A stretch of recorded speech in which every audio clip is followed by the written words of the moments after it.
nkukulisaayo mukuumulako Delta TV tukole kitundu kya kubiri eky'amasukulu mu nga nkitandise ne bannabuddu bawera okufutiza ttiimu ya Delta TV tukole mu mupiira ogw'ebigere ogugenda okubaawo ku lw'omukaaga lwa ssabbiiti eno ekijja bwemi.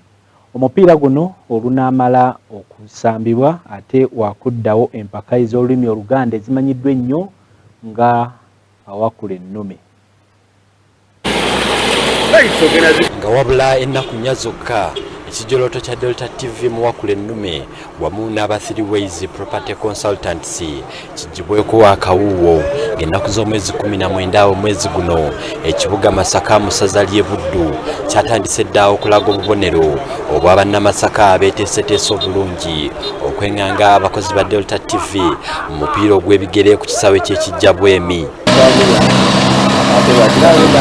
Tutuuseko ku kisaawe eky'ekijja bwemi ewagenda okubeera omupiira guno wakati wa Delta TV FC nga bujeefuka ne bannabuddu era nga bwe bagenda n'okuyindira empaka ez'ekijjolooto kya Delta TV mu Wakulennume wamu n'aba 3 Ways Property Consultancy era nga bannakijja bwemi tubasanze beegezaamu so nga ne bamusaayi muto nabo omupiira guno bagwetegekedde. Delta TV tubeesunze nnyo mujje nga mukimanyi nti eno Masaka nkubi abazanyi bonna abasinga obungi abali mu zirije ennene bonna mubamanyi bulungi abasinga bava mu Buddu bava Masaka era mujje nga mwetegese ebisero byakuddeyo nga bijjudde olaba birimu obutuli n'ebijja kujjula amagoolo.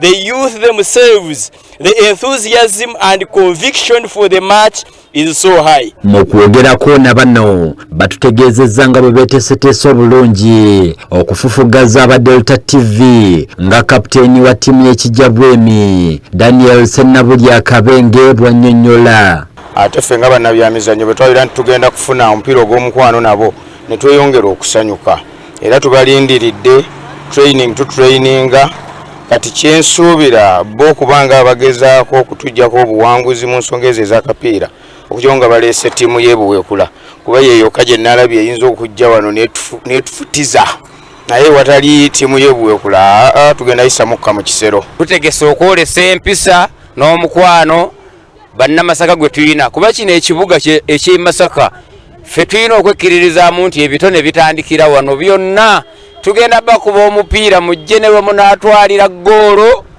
nga wagazi ng'ate gwa mukwano nga temufunye buzibu. Tukakatsa nga tujja kubakuba oba tujja kubawangula kubanga omupiira gwe muli kutegeezezza tuli bamativu era tuli bakakafu era tubasanyukidde okubeera nga mukoze puroguramu eyo okubeera nga kyalirako ng'ekyalo kino kijja bwemi. Oludda olw'okukontana mu lulimi Oluganda bano bagamba nti era bakweriisa nkuuli mu kuddamu ebibuuzo basobole okwewangulira ekyapa ekyassibwawo aba 3 Ways Property Consultancy. Mpuliddeyo omukisa ogwokubiri nti tugenda kuba n'empaka z'olulimi Oluganda.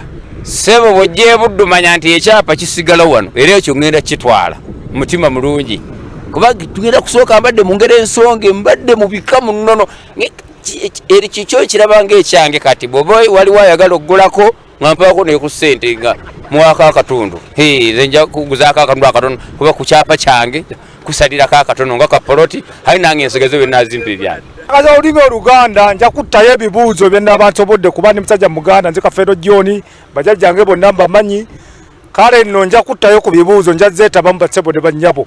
Ekyapa nakimaze dda era bassebo ekyapa nakimaze dda kuba ndi mukakafu nti ekyapa tewali agenda kukintwalako kuba Oluganda ndumanyi nalusoma n'ennono zonna ngenda kukitwala bannange nange nfune ku kyapa nja kukitwala era ndi mukakafu ng'ekyapa nja kukitwala era bwe munanzimbirako nnyumba oba munanzimbirako ssomero ekyapa nja kukitwala.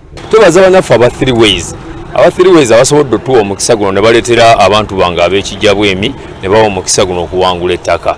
Kye mbategeeza nti abantu beetegese bagenda biwangula ebibuuzo n'ettaka balitwale ekyapa bagenda kitwala. Sebyala Joramu manager mu 3 Ways Property Consultancy naye aliko byatubuulidde. 3 Ways Property Consultancy yakola yavaayo n'ekyapa nga omuwanguzi mu lulimi Oluganda yajjo kitwala era bwe tunajja wano we tuli Ekijjabwemi tujja batwala direct ku TV then ne mubavunkane ku TV tufunewo muwanguzi asembayo ku ntikko kakati ab'Ekijjabwemi bonna mubalabye bonna tubayiseemu nga beesunga ekyapo kitwala era bagamba munne ekyapa kisigala buddu mbu buddu yenkizo so kati muli baddembe okujja ne mwewandiisa ab'Ekijjabwemi ne muvuganya munnange ne tulaba nti no tufunako abawanguzi b'ekyapa ky'ettaka. Ssentebe atwala ekitundu kino eky'Ekijjabwemi Mutambuze Dickson agamba nti abatuuze be bali bulindaala okuwangula mu byonna nga bwannyonnyola. Tukeera ku makya abantu bakeera ne bakola dduyiro